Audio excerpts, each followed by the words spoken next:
Asunto de champán, entonces, no se necesita tamaño para brindar.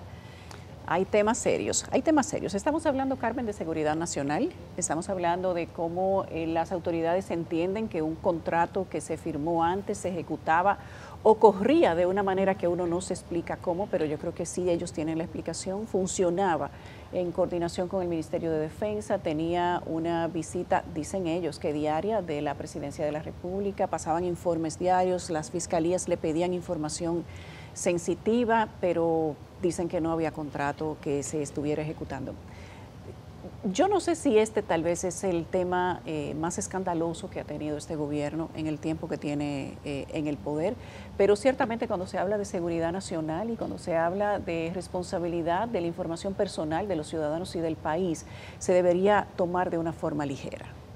Bueno, se está tomando de una forma ligera, yo pienso. Incluso, no sé, a veces tengo el presentimiento de que todo este inicio de proceso tendrá una especie de suspensión, porque lo que está envuelto aquí es seguridad nacional, es complicidad desde las más altas instancias y toda una retórica que pretende hacernos quedar a nosotros como tontos útiles. Claro, aquí no estamos juzgando a nadie, pero yo sí me acojo a lo que dijo un ejecutivo de Auric, que cambió el decurso de este proceso. Él dijo, no, pero que nosotros le proveemos información al presidente de la República, tenemos un militar a nuestro servicio y un viceministro que nos otorgó, nos dio la presidencia para nosotros informarle. Pero el doctor Valentín Medrano... Qué complejo suena eso. Es muy complejo, es muy complejo. Además, vamos a olvidar todos los desafíos de uno de los encartados que le hizo al Poder Ejecutivo, le hizo al Estado y al Gobierno a través de sus mensajes. Entonces eso está ahí. Es complejo. ¿De qué estamos hablando? Nuestro invitado esta noche es Valentín Medrano, lo decíamos al principio. Casi abogado, de la familia, penalista. ¿No? Muy casi. Sí. Muy casi. Next to. Pero él está hoy para conversar con nosotros sobre materia penal, de qué estamos hablando, a qué nos estamos enfrentando y ciertamente si legalmente uno podría buscarle dicen algunos que un bajadero, pero sí puede haber alguna salida entendible para la sociedad que no sea el espionaje. Valentín. Bueno, el tema es muy complejo, como ustedes dicen. El complejo no soy yo. Cuando se mencionó mi nombre se dijo, es muy complejo, Valentín Medrano. Parecería interesante, ¿verdad?, ser complejo. Sí. En este caso uno tiene que complejizarse para poder tratar de entender los vericuetos propios de este asunto de una tan acusación, intrincado. porque no sabemos nada de eso. La solicitud, si tú tomas como punto de partida la solicitud de medida de coerción, te vas a quedar en vaciedad. Y fíjate que hay una deliberada, por así decirlo, omisión. Uno dice, bueno, fue un error, pero fue un error absolutamente intencional, aparentemente, deliberado.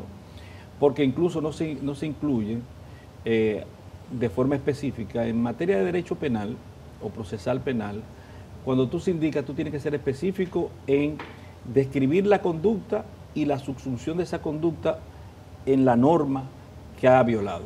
Es decir, si yo estoy siendo acusado de forma específica de rapto, supongamos, ¿verdad?, rapto, no es lo mismo que secuestro, porque el secuestro tiene una constitución, unas características propias. No elementos constitutivos. Elementos constitutivos, claro, como dice la maestra, porque es el problema de ser profesor, que tienen que siempre a tratar a la gente de dársela en cucharita. Esos elementos que lo constituyen los diferencian uno de otro. Por ejemplo, el abuso de confianza y la estafa se diferencian en un solo elemento constitutivo. El contrato.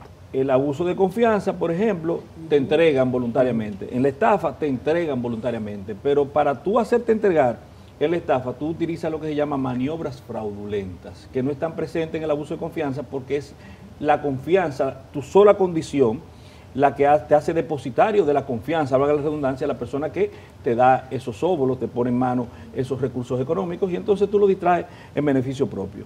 Pero la diferencia es ese elemento característico específico diferenciatorio que es las maniobras fraudulentas. Pero pasa igual aquí. El Ministerio Público ha calificado de la siguiente manera. Yo hablo de que hay un tratamiento diferenciado pero en afectación del pasado. ¿A qué me refiero? Cuando nosotros anunciábamos, criticábamos, condenábamos la forma en que se perseguía a la oposición política, los desmanes del Ministerio Público, las aberraciones, las afectaciones, el duerman con ropa. Bueno, hasta aquí mismo nosotros nos hicimos eco, yo mismo. Duerman con ropa, ciertamente, pero ¿qué es lo que pasa con ese tema? No movía a la indignación. No movió a la indignación. A la burla, sí. Sí, pero ahora nos damos cuenta de que sí, que era indignante, porque de repente ese mismo comportamiento, cuando se recae sobre una persona que no tiene ese mismo nivel de afrenta, por así decirlo, en términos sociales y de rechazo público, pues nosotros entonces empezamos a ver con más claridad la situación que se presenta. Allanar de noche, sacar con pantaloncillo en pantaloncillo a personas. Bueno, pero eso no se ha hecho en esa administración, eso se hacía en la administración de Jean Alain. No, te estoy hablando de lo ahora que no. De noche, a Jean Alain lo allanaron de noche. Sí. A Hidalgo lo allanaron de noche y lo sacaron en pantaloncillo. Como él allanaba a los demás también, que está mal también. No. Ojo, pero Valentín, todos aquí... Escúchame, en el caso, por ejemplo, del único procedimiento o proceso que se le puede endilgar, por ejemplo, a la administración de Jean Alain Rodríguez, en el que fue cuestionado el tipo de procedimiento que llevó efecto, fue en el caso de Víctor Díaz Rúa, Odebrecht, y ese grupo. Fue a las 6 de la mañana. Sí. No en horas de la noche, a las 6 de la mañana. Y si te fijas en todos los videos, ninguno... Uno de ellos fue a las 4 de la mañana. Pero ninguno fueron esposados. Ninguno se le puso casco. Ninguno se le puso chaleco. La realidad es que es incomparable el nivel de bestialidad procesal que nosotros tenemos en la actualidad en la República Dominicana. Pero ahora nos indignamos, antes lo aplaudimos. Entonces hay una dicotomía en términos de asunción de posición y no somos equilibrados para asumir con responsabilidad la objetividad que me amerita. Ahora bien, con respecto al tema de la calificación jurídica... Antes de la calificación jurídica, le he pedido justamente al Ministerio Público... quizás alguna, no voy a decir explicación, porque ellos no le deben a los medios explicación, pero sí un argumento de por qué los allanamientos de noche, antes de que tú salgas del tema, justamente para que nosotros valoremos. Y lo que me han respondido es, más el tema de los allanamientos y ejecuciones de órdenes de arresto que se solicitan al juez para que se puedan ejecutar de noche, tienen que ver con un tema logístico o de eficiencia procesal, ya que de hacer 3, 4 o 100 allanamientos simultáneos con el tránsito, de día, se imaginan lo difícil y el caos que esto podría causar, además de que existe una presunción de que el imputado de noche se debe de encontrar en su casa. Y si hay un protocolo, para cuando se sabe de antemano que hay niños presentes, por eso se envían agentes mujeres, en el caso se enviaron 3, y hombres, donde tenemos entendido que en el caso de la especie de Hugo, habían agentes mujeres para justamente prever la situación de la familia, y que se pusieron en una habitación distinta. Es obvio que los niños se asusten y, aunque no es el caso, pero la experiencia ha demostrado que en los allanamientos nos podemos encontrar con cualquier cosa y que los imputados no piensan en nadie en el momento que son allanados. Es un argumento recurrente. La pena es no tener plaza a favor, porque yo fui testigo y de alguna manera el doctor Medrano lo sabe, de uno con características de violación a todos los derechos, incluso con rotura de puerta. Y la persona además era conocida por las personas que estaban agrediéndolo. Es un procedimiento, sí entiendo que para tú buscar pruebas, tú no puedes decir, Yulisa, voy a ir a tu casa porque voy a buscar en tus gavetas. Sí, así es. Bueno, pero de esto había pasado un año también, o sea que si se hubiese querido trasegar cualquier cosa, tal vez en un año es tiempo suficiente, ¿no? Pero eso es extraño también. Pero yo diría que si ellos tienen problemas con el transporte de día, que abren con Transcorlatan, para que detengan los semáforos. Sí, para que resuelvan su problema de transporte, si que lo quieren. Si la logística, si su protocolo dice que ellos requieren de eso, pues que lo hagan. Es un argumento baladí. Amén de que retrata de cuerpo entero cómo el Ministerio Público narigonea a los jueces.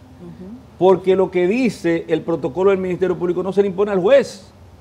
Y el juez sabe que excepcionalmente solamente puede otorgar orden de allanamiento para las horas de la noche. Pero ¿en qué está el bien superior del menor ahí? Y como hablamos de inteligencia, un asunto de seguridad nacional, ¿dónde estuvo la inteligencia para saber que iban a haber niños menores en el momento del allanamiento? Parece que lo sabían, por eso responden que mandaron ¿Cuál es el efecto psicológico y la afectación psicológica que recibe un niño de ese tipo de procedimiento. Dicen ellos que los imputados no piensan en nadie al momento del allanamiento y ellos piensan en los niños menores al momento de hacer su allanamiento. Bueno, en un caso anterior hubo una persona que con el allanamiento en proceso hacia su casa, o sea, no había llegado y la persona se suicidó. Esa es la información que nosotros tenemos de uno que iba a ser imputado en un caso del anterior, cuando digamos que... No me diga que el caso de César Prieto, porque ese se suicidó. Algo así. Entonces, pero vamos a la acusación, vamos a lo que se está dilucidando, que usted dice que le llama la atención los tipos penales que están ahí. Pero me llama más la atención la diferenciación que hay en cuanto al trato se refiere.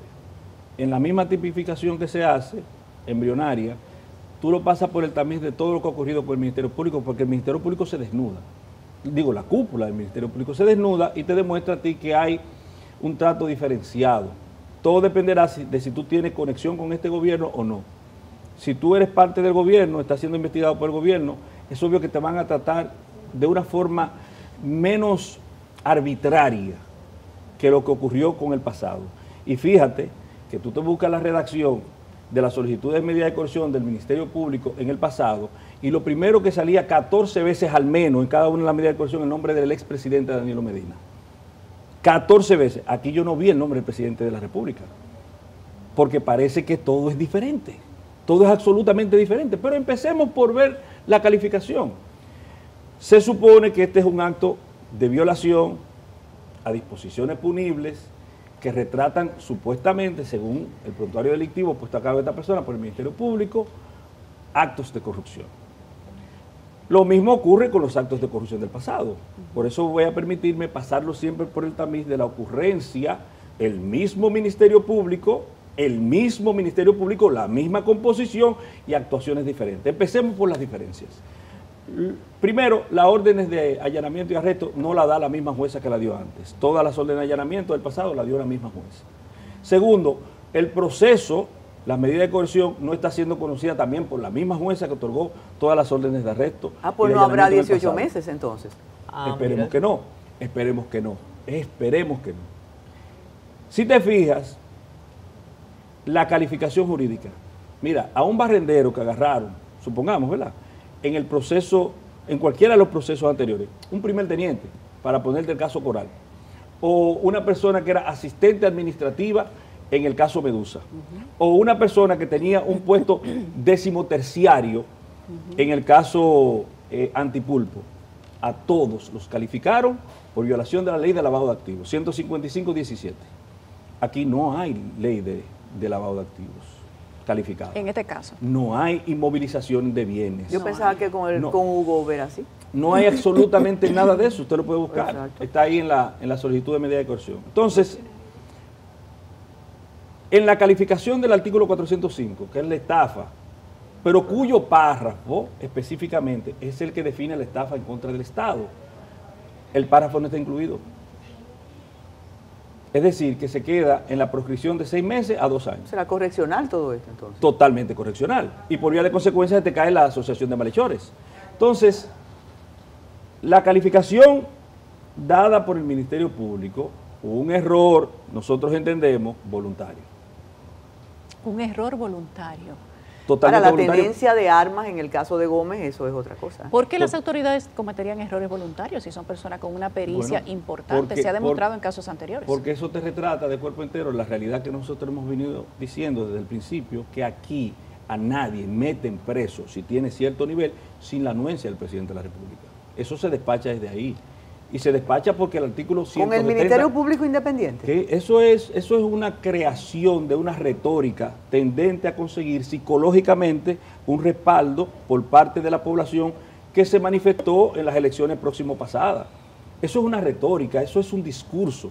Pero fíjate que en la propuesta de modificación constitucional, todo lo que tiene que ver con independencia del Ministerio Público, el presidente está solicitando que se desmonte para hacer el del Ministerio Público una especie de DNI narigoneable, de conformidad con lo que establece el artículo 8 de la ley 124. Parece que el DNI no es tan narigoneable, porque es por el DNI que se ha descubierto todo este caso. Eso, de no ser por eso no es tan así. El contrato seguiría corriendo. Eso no es tan así. Y la advertencia que le hizo Eso no es tan así. El DNI maneja inteligencia. Sí. El DNI está para inteligencia, contrainteligencia y todo lo que tiene que ver con afectación del Estado. El DNI no está para hacer carta diciéndole a un funcionario que tal o cual cosa está incorrecta. Si tú te buscas el artículo 8 de la ley... Bueno, pero existió la carta como advertencia. Existió, pero que no es su papel, no es su rol.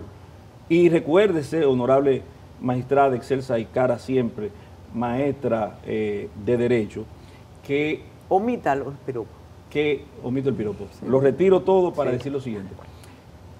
De conformidad con la regla esencial del derecho administrativo, todo lo que una ley no te faculta te está prohibido como funcionario. Contrario a lo que pasa al ciudadano, que todo lo que la ley no le prohíbe le está permitido. Al funcionario tiene que haber una ley en específico que lo autorice, porque eso es lo que se llama facultad o potestad. Tú no tienes potestades si la ley no te la da.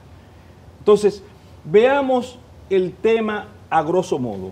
Las menciones que se hicieron, por ejemplo, 14 veces en el caso de Medusa, 14 veces en el caso de la solicitud de prisión preventiva que se hacía para todas las personas de 18 meses y declaración de complejidad con lavado de activos incluido, en el caso Coral, por ejemplo, que se menciona al expresidente. Pero ¿de qué manera se podía presentar una mención del presidente de la República en este caso? Fácil, porque el mismo presidente admitió, él, en su semanal, que todo el mundo le decía, presidente, usted está hablando mucho eso de la semanal, pero en la semanal el presidente, cuando presenta el plan de semaforización, que él dijo semaforización, sí. Cuando él lo presentó, el plan de semaforización, dijo, yo incluí, procuré una asignación económica especial de 1.300 millones de pesos. Eso está grabado. Eso está ahí. Entonces, tú no me puedes decir que tú eres un Ministerio Público Independiente, que tú vas a llegar hasta las últimas consecuencias, que tú vas a llegar, caiga quien caiga, cuando tú no estás haciendo una investigación que llegue a los más altos niveles. Porque yo te pregunto, se pagó un 20%, como dijo Hugo en su ponencia en un programa de radio y televisión, los controles fallaron entonces, porque se pagó, pero ¿quién pagó? Podría Hugo Veras y se suspendió y siguió autorizar, él podría autorizar la inclusión de una asignación especial extra presupuestaria. Es una simple pregunta que tú tienes que hacer.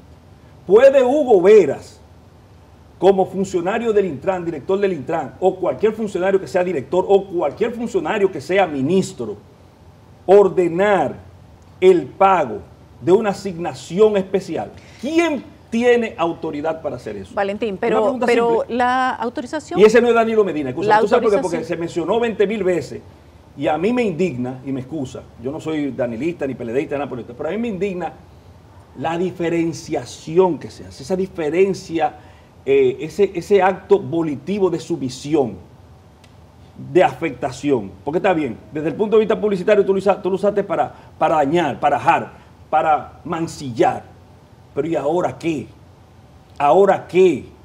Entonces cuando tú oyes que te han dicho por 4 años, Ministerio Público Independiente, y tú ves el resultado de este tipo situacional. Porque doctor, ¿cuál es el ministro con potestad para proveer desde el punto de vista económico esa asignación especial? Eso es Dirección de Presupuesto y Finanzas, pero hay una cosa importante en esto. Sí, la administración, el secretario administrativo de la presidencia. Porque de conformidad con lo que establece la misma ley del DNI, cuando tú buscas a las asignaciones presupuestarias, estamos hablando ya de un asunto de inteligencia, es una única persona con la autoridad legal para... Pero hay una cosa interesante. Pero entonces cambia el caso completamente. Absolutamente. Claro. Y Carlos Pimentel Florenzano. Pero además, Carmen, hacer una admisión o una transferencia presupuestaria no significa que tú estás autorizando que se haga un proceso de compras y contrataciones irregular, ¿o sí? No significa eso. No. El Ministerio Público ha dicho que este proceso de construcción del pliego de la licitación se construyó en la oficina del oferente y que se hizo un traje a la medida para que solamente pudiera servirle ese oferente. Esa información no debería necesariamente conocerla quien hace la transferencia presupuestaria, ¿o sí? No, sí debe conocerse. Vamos a suponer que sea cierto. Es que en ese caso todos son parte. Pero vamos a suponer que sea cierto. Que no sabe. De la misma forma que tú hiciste mención de Danilo Medina para los asuntos presupuestarios del pasado, tiene que hacer mención ahora. Porque de lo contrario tú estás haciendo, ¿qué? Una violación del artículo por así decirlo, 2 del Código Procesal Penal, que te dice que el alcance de la investigación es ir al culpable de los hechos autor. ¿En qué beneficiaría eso al caso? Bueno, en que por lo menos tú tienes un trato equitativo. Pero también, ¿quién dice que no? No, la teoría del caso cambia. Pero ¿quién dice que no? O sea, está bien, yo estoy de acuerdo contigo, porque la presunción de inocencia es creer que el otro es inocente. ¿En qué beneficio en el pasado mencionar a Danilo Medina si no lo iban a imputar y si no lo iban a procesar? Y lo mismo te pregunto, ¿en qué beneficiaría ahora presentar al presidente de la República? Porque él duró como 1 año y pico sin sacar la cabeza. No, el de crédito está ahí. Pregúntale. Tú le preguntas a él, ¿en qué le afectó a usted que le hicieran 20.000 menciones en los procesos que se estaban conociendo en los tribunales de la República Dominicana? Y eso lo hizo de forma deliberada el Ministerio Público. Pero entonces la omisión ahora te dice a ti que no tenemos nada de independencia en ese cuerpo. Pero vamos a concentrarnos, doctor Medrano. Entonces, si es así, ¿qué pasa con compras y contrataciones públicas? Con Pimentel Florenzán. Ahí voy. El Ministerio Público, la gente no entiende que tiene un papel ex post facto. Es decir, después de que el hecho criminoso ocurre, no tiene papel preventivo. Porque si no ocurre un delito, usted no se activa. La norma dice que inmediatamente ocurre una transgresión a las disposiciones punibles, se activa la investigación por parte del Ministerio Público, que está para perseguir a las personas que hayan cometido el hecho, investigarlos, procesarlos, acusarlos y procurar su condena. Ese es el papel del Ministerio Público. Así pasa con compras y contrataciones, lo que pasa que a diferencia del Ministerio Público es prefacto, prehecho. Previo.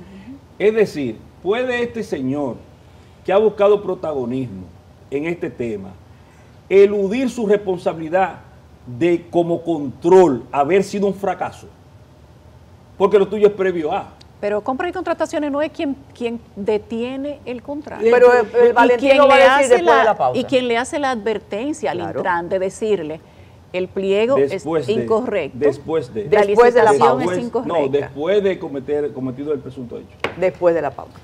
Adelante. Hasta 55 minutos. Hoy tenemos a Valentín Medrano. Carmen y yo hemos pedido a Valentín analizar con nosotros la parte legal, penal del caso Camaleón. Valentín, Carmen y yo te hacemos unas preguntas antes de irnos a la pausa. La participación de compras y contrataciones de advertencia a el Intran respecto de la conformación del pliego de la contratación, pero además las denuncias que se habían hecho desde medios de comunicación hace 1 año sobre este caso, y algo muy importante a lo que no le hemos prestado atención y la tiene, y es la carta que hace la Dirección Nacional de Investigaciones cuando se está creando el pliego de la licitación y dice, ninguna información semafórica que tenga que ver con el tránsito, con información de los ciudadanos, grabaciones de cámara, puede quedar dentro de la custodia de una empresa privada, no puede salir de la custodia del Estado. Y la carta, primero, fue encontrada en manos del objeto de advertencia, y segundo, la única persona que podía tener esa carta era el director del Intran. ¿Cómo se ve eso en la parte legal, Valentín? Eso es muy sencillo. El Estado dominicano, para una cosa sí, para otra cosa no. Seguridad nacional, es verdad que los semáforos son un asunto de seguridad nacional, pero ¿y los aeropuertos? No lo son. También. Y el Estado no negocia con empresas privadas todo lo relativo a los aeropuertos. Que mantengamos un nivel de seguridad, que se saque, que yo cuánto, pero en definitiva, ¿quiénes administran los aeropuertos? Es más, ¿quiénes le dan órdenes a las personas que están ahí designados para asuntos de seguridad? Entonces, eso es una dicotomía. Yo creo que lo que hay posiblemente es un pugilato interempresarial entre empresarios. ¿Quiénes? Entre empresarios que le interesa el tema. Pero por lo menos la discreción debió guardarse. Porque, por ejemplo, en países de verdad... La falta de discrecionalidad fue muy evidente. En países de verdad como los Estados Unidos, hay instituciones y empresas privadas que tienen contratos de seguridad. ¿Qué implica esta falta de discreción? Y aquí mismo nosotros tenemos, haciendo seguridad, empresa privada, aquí debe haber un seguridad privado haciendo seguridad. Entonces... Eso... Sí, pero transgredir información de seguridad de Estado a una empresa privada, eso ciertamente debió de preverse. No, la transgresión... Teniendo una carta del DNI. La transgresión es la del DNI. ¿Tú sabes por qué? Porque el DNI no tiene función operativa. Él le informa al presidente de la República. Hace inteligencia contra inteligencia. O quizá el presidente le dijo, escribe la carta. Y después, y si hay que actuar, hay un asunto que se llama Ministerio Público, que la norma dice que es el que se encarga. O sea, de Valentín, que está bien que estas personas manejaran la información sensitiva del Estado. No, esos son problemas del presidente de la República y de las personas que ella, o el gobierno anterior, quien haya pactado con esas personas. No sabemos los límites de esa Bueno, el contrato de seguridad nacional no se conoce. Pero no se conoce exactamente. Pero ahora voy. Eso fue en el pasado. Al tema de, fue en el gobierno de compras y contrataciones. Mira, cada vez que se produce un acto de corrupción detectable en el que se haya afectado la parte procesal administrativa, que es lo que tiene que ver con procesos de licitación, etc. Todas esas cosas que tienen que ver con la parafernalia administrativa que cae dentro de la égida y supervisión de la ley 340, que está a cargo de la Dirección de Compras y Contrataciones. Cada vez que se produce un acto donde ese elemento participa, este señor debía presentar su renuncia. ¿Quién? O el señor de Compras y Contrataciones, porque es que tú estás para prevenir. Ahí sí es preventivo. ¿Y la Dirección de Ética? No, porque eso no existe. En el organigrama administrativo eso no existe. Eso es un asunto que está ahí para opinar.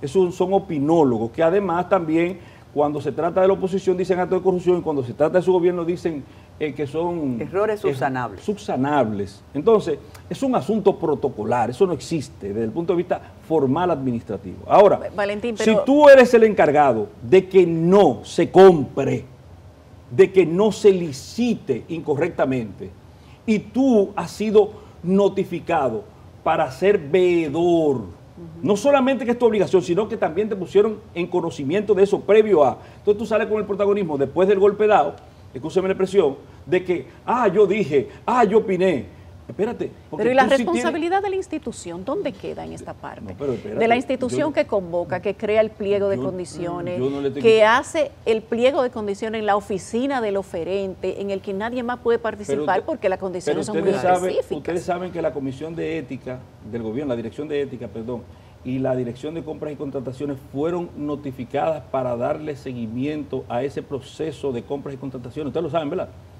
Y que ellos le hicieron el FO a ese asunto. Ustedes lo saben, ¿verdad? ¿Por órdenes superiores? Se supone, se debe suponer. Pues entonces todo iba conforme a lo que ha dicho Yulisa. Porque si tú haces un ejercicio de presunción para afectar a otros, afectando obviamente lo que la Constitución te manda, porque la Constitución dice que tú tienes que ver a todo el mundo como presunto inocente y tratarlo como tal. Es un estado el de inocencia.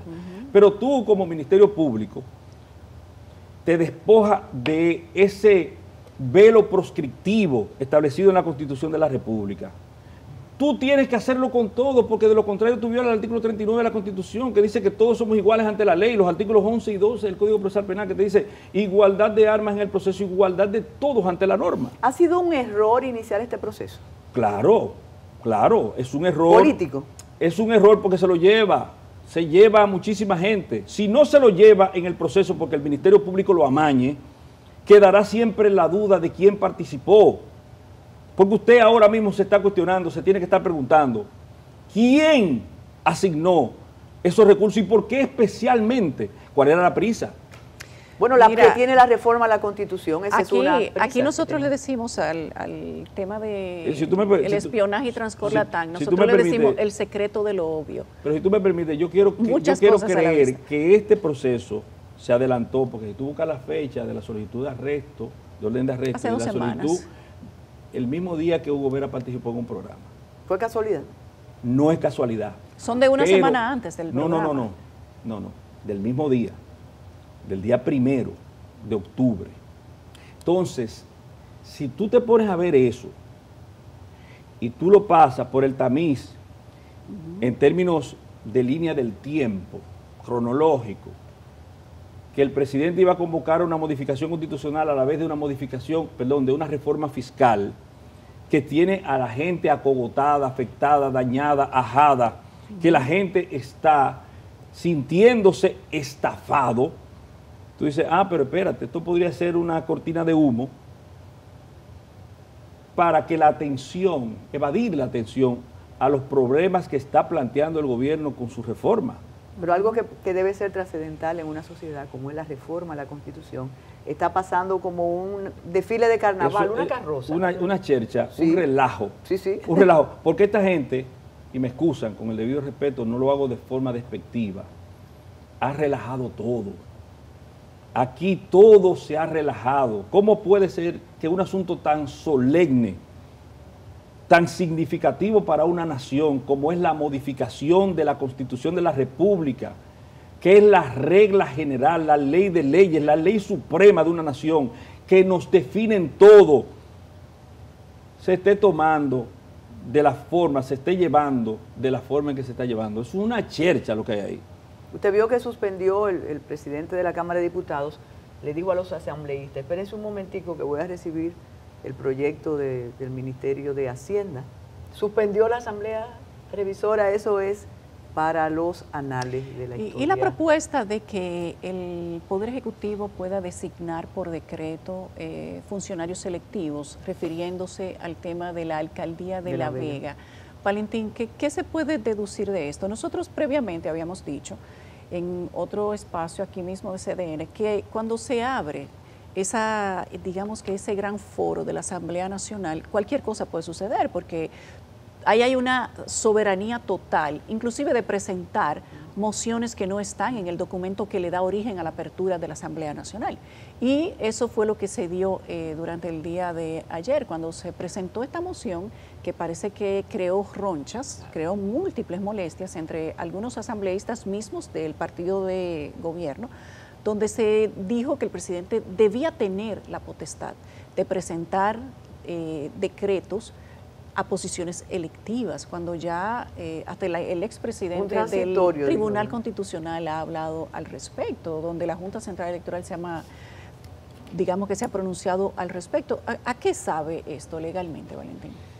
Es un retroceso, porque la Constitución de la República, en su artículo me parece que 110, en algún momento le daba al presidente de la República potestades similares a las planteadas actualmente.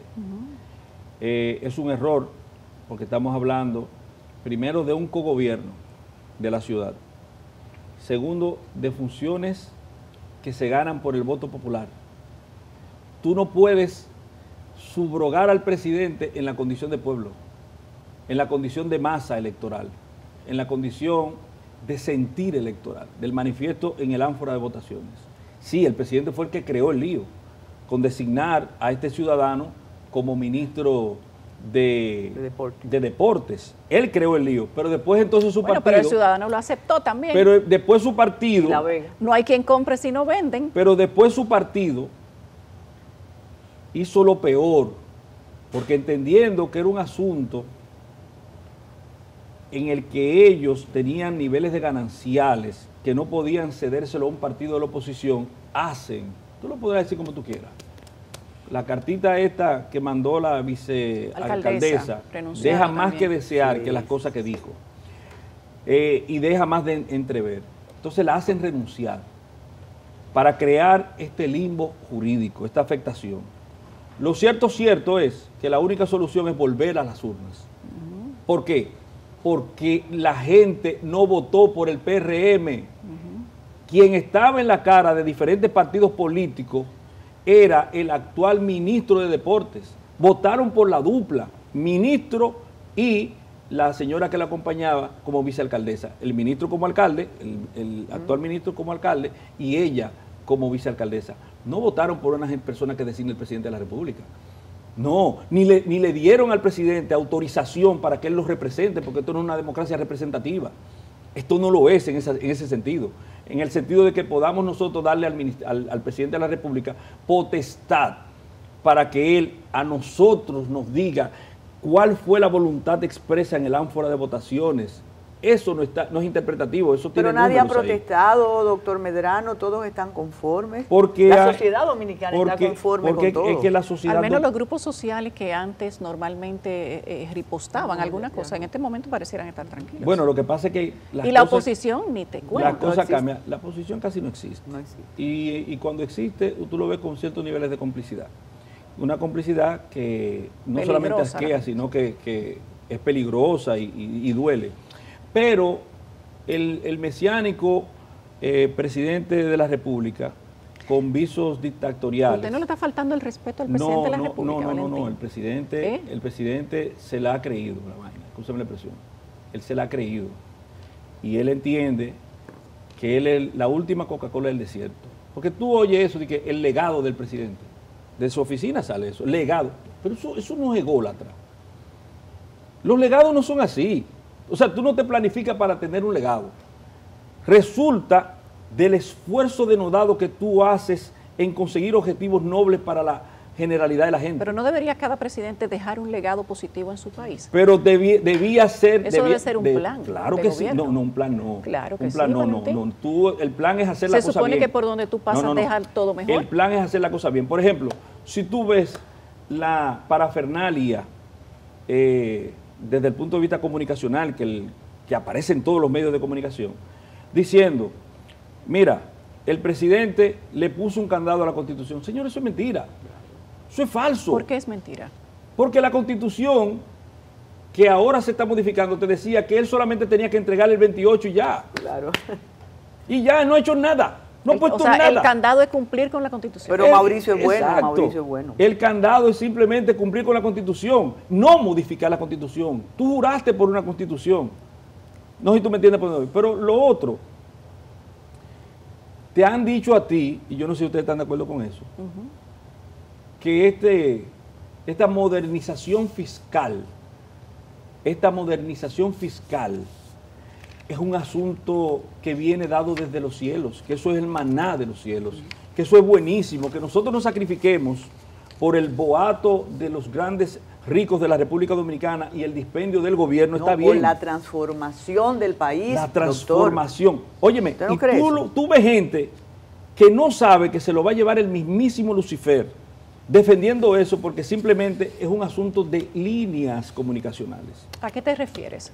Porque todos sabemos que la reforma fiscal es necesaria. La reforma fiscal o de responsabilidad fiscal, porque hay una parte que tiene que ser inversión, gasto correcto y el otro pago efectivo de los ciudadanos. Sin embargo, hay una pregunta que hay que hacer y tiene que ver mucho con la retórica. Se lo hemos hecho a todos los economistas que han pasado por aquí, te lo quiero hacer a ti como abogado. Aparte de la responsabilidad que sabemos los ciudadanos que tenemos de mantener el país con nuestros impuestos, hay un buen ánimo en los ciudadanos respecto de cómo se ha venido manejando el país en los últimos 4 años, calidad de inversión, gasto equitativo o calidad de gasto, para decirles ahora que hay que pagar más. Calidad de inversión, ¿qué inversión? Porque tú te preguntas, 40 mil millones de dólares, 4 billones en 4 años. Leerlo, sí. Sí, es difícil leerlo, 4 billones, ¿y en qué? O sea, todavía tenemos la carga de lo que tuvo que ver con la pandemia, nos estamos recomponiendo aún. Estamos cargando con esa realidad. Mira, una parte de la vacuna la trajo la misma persona que está involucrada en el tema de transporte. No se diga más. Si usted no puede